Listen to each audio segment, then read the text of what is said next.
participative parce que bu may fàttaliku yow sa bopp waxoon nga ni fi bu suuf si manqué dañuy fexe bay dem en hauteur ay R+2 ay R+2 R+3 parce que ni tax bu ñu boole lu tax bu ñu boole au lieu ngay jënd benn terrain à 80 millions ñeenti nit bokk ko cotiser jënd terrain bi dem en hauteur def ay appartement yu yaatu ku nekk am si mën a loger sa njaboot def naa loolu aussi lu ñuy proposer diaspora bi la di leen ñaan vraiment ce projet boobu ñu dugg si bu ñu nekkee groupe de 5 groupe de 10 groupe de 3 ñu ñëw ñu defal leen ay montage financier kii beneen bi mooy ci gàttal ñun aussi ñu ngi liggéey comme FONSIS ni mu siy liggéeyee sur la location vente parce que loo xam ni la mën na dimbali waa Sénégal yëpp jërëjëf monsieur le président. merci beaucoup Cheikh jërëjëf CDC kaddu gi leer na rafet na alors léegi dinaa ñëw ci wàllu ndox mi ak assainissement mais en attendant Mor Ndiaye bu Touba Mbacké li mu waxoon mooy ñoom gëm nañu ne mbirum entrepreneuriat mooy lii tax liggéey gën fa yomb foofu nag wax na dëgg ndax bëri na entrepreneuriat ñu koy def ci booru Touba ak Mbacké ma koy xamal ne état bi mu ngi fas yéene tabax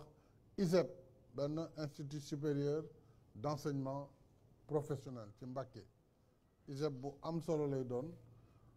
nga xam bac+2 lay doon comme bi am Thiès bi am Bignona bi am Richard Toll Matam pour le moment ak bi am Diamniadio yooyu fi am waaye war naa def yeneen juróom-ñetti ISEP ba nga xam ni région bu ne dana am benn ISEP bu fa nekk donc Mbacké dana am benn mais itam ñu ngi def centre de formation professionnelle déjà même biir Touba ci université Cheikhoul Khadim bi nga xam ne khalife général des Mourides moom moo ko lancé tabax ko ñun état bi def nañ fa benn centre de formation professionnelle pour di tàggat ndaw ñi ci wàllu métier parce que entrepreneuriat tam li ko jiitu mooy formation professionnelle su ko defee bu ñu lay joxee financement da nga xam li nga war a def mais jox la xaalis rek te amoo métier day xaw a jafe pour nga mën koo dundal ginnaaw loolu wàllu stade yi am naa Matar Ba laay bàyyi mu wax ci ndax stade yi moom xam naa ne bëri na yu xaw a tardé tuuti alors dinañu wax lan moo ko waral ak fuñ ci toll muy Mbacké muy Sédhiou bëri na daal ay dëkk yoo xam ne dañ la naan suñu conseil des ministres d'ailleurs conseil des ministres wax nañ ko mais le ministre va intervenir tout à l'heure yoonu Sadio Taïf moom dafa war a tàmbali déjà loolu joxe woon naa ci ndigal ba am nañ financement bi ba tànn entreprise bi donc léegi préparation chantier ak après hivernage ñu mën a tabax tali Sadio Taïf loolu aussi lu mat la ba pare alors Cheikh Diop bu 3C li mu wax moom ay doléances yu bare la fi joxe jëm ci waa Tivaouane Peulh accès difficile à l'hivernage problème mu courant problème mu ndox aussi waaye comme ñu ngi gis ne yaakaar mën na am parce que am na travaux yu am tuyaux yu romb kon dañu fexe ba tuyaux yi mu am ñu taxaw foofu mu jàdd tuuti yéen it ngeen gis ci seen bopp alors ministre bi yor ndox mi xam naa buy intervenir léegi dana ci mën a wax wan Namora waxoon nañ ñu jox leen maanaam terrain parce que ci tawfeex la en tout cas ministre Abdoulaye Sow dana peut-être mën ci wax mais décidé woon naa ne ñoom comme dañu pertoon jëndoon seen alal ñu voilà mu nax saay ñu fexe wutal leen yeneen terrain donc loolu c'est un projet qui était bien avancé le ministre pourra nous dire enfin stade de Sangalkam c'est la même chose pour waa Sangalkam centre de santé ak mairie bi tout comme Bambilor foyer des jeunes yooyu li ñu mën a def mooy xool ak le ministre des collectivités parce que am na yoo xam ne nekkatul état moo koy def mais communes yi ñoo koy def communes yi état bi daf leen di jàppale si ay fonds de préférence fonds de dotation de la décentralisation mais aussi si yeneen projet comme PACASEN wala PNDL et cetera donc si yooyu la ñu war a mën a yeggali seen liggéey yooyu nga xam ne ci seen compétence la bokk mais enfin ñoom daañu mën a tontu kon sans tarder damay jox rapidement kàddu gi ministre de l'eau et de l'assainissement, suivi du ministre des Sports et éventuellement le ministre des collectivités. waaw bu mënu gàtt bar nag te ñu gàttal ko pour ces différentes questions. Serigne Mbaye Thiam ou Matar Ba ku si njëkk a jël kàddu rek.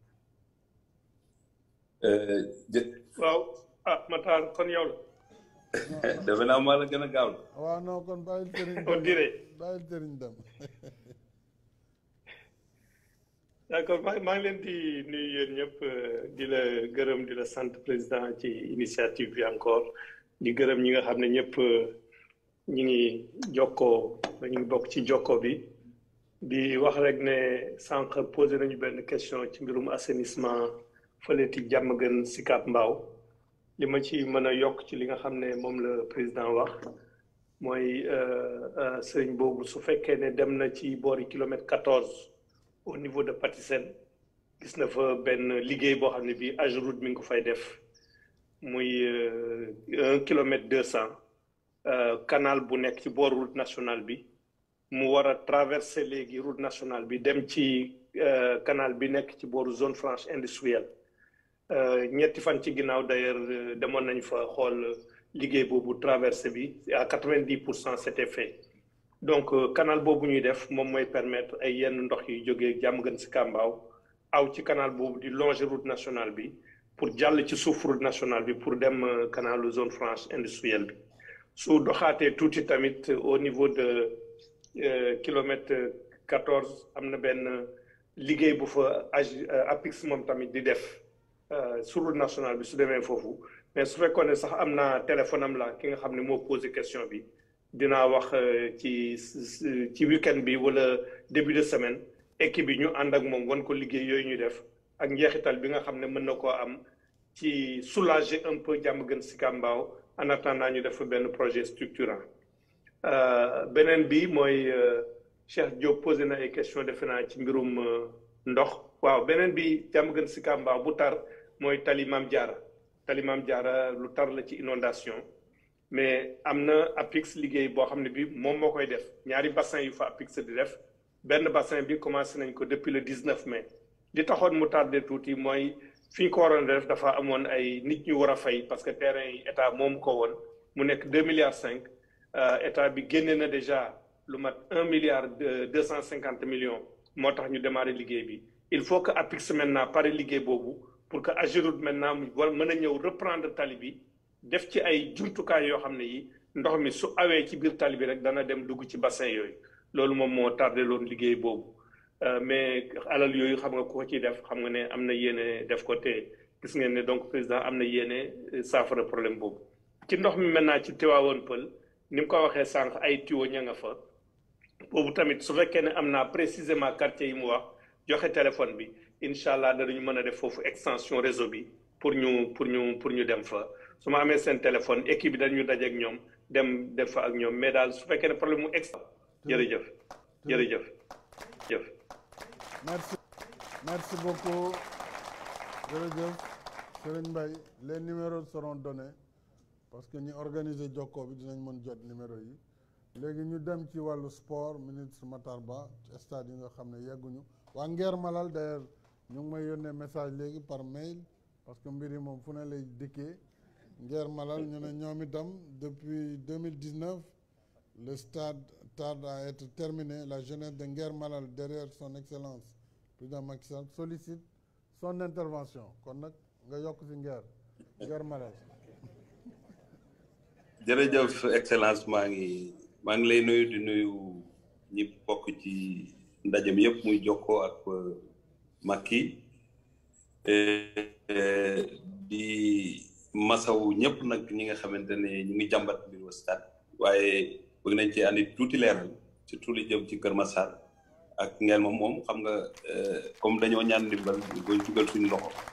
waaye li am Kër Massar wala Sangalkam maire Sangalkam moom comme dafa jël li ñuy waxee compétence transférée muy wàllu tàggat yaram bokk ci la lijjanti ak AGETIP ak ADM pour ñu defaral ko stade donc du ministère des sports mooy gérer directement chantier boobu ñu démb rek maak le ministre Omar Gueye ñu ngi ciy wax muy wax tolluwaayu liggéey bi fu mu toll donc dañu ñaan rek ñi nga xamante ni ñoo ko sumb ñu continuer ànd ak AGETIP ak ADM pour que ñu mun a jekkali chantier boobu li jëm nag ci wàllu Mbacké foofu it dëgg la dañuy masaw waa Mbacké parce que Mbacké bu ñu toogee ñaari at wala ñetti at football ñu nawetaan wala amuñu fu ñu jongante day métti loolu comprendre nañ ko bu baax moo tax ci sa ndigal amoon na tuuti jafe-jafe ci wàllu entrepreneur beeg yooyu wàllu financement bi waaye ba nga ci joxe ndigal ba tey ku fa dem xam ne baral nañ liggéey bi loolu moom moo am Sédhiou aussi te defe naa ne fii ak fukki fan ak juróom boo demee Sédhiou charpente baat lépp dana jeex ñu mën ko livrer Mbacké aussi commencé nañoo teg charpente bi def nañu li ñuy tuddee plateforme bi woo naa le maire pour que ñu dugal courant bi parce que ñiy lal gazon bi ñoom ñooy defaale projecteurs yi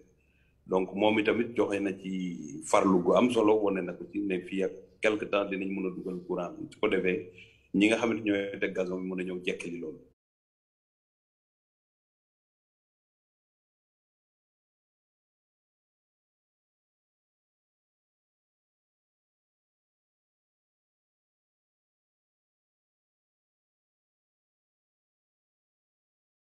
booy xool nag ci région de Diourbel président wàllu tàggat yaram dañ fay fekk loolu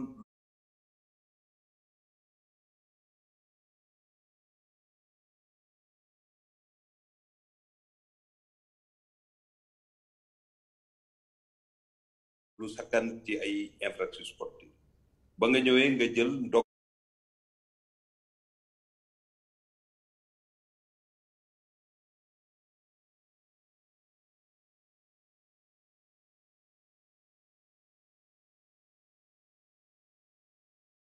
galu ku nekk nga jëm ko dimbale tey jii bu ñu toogee fii ak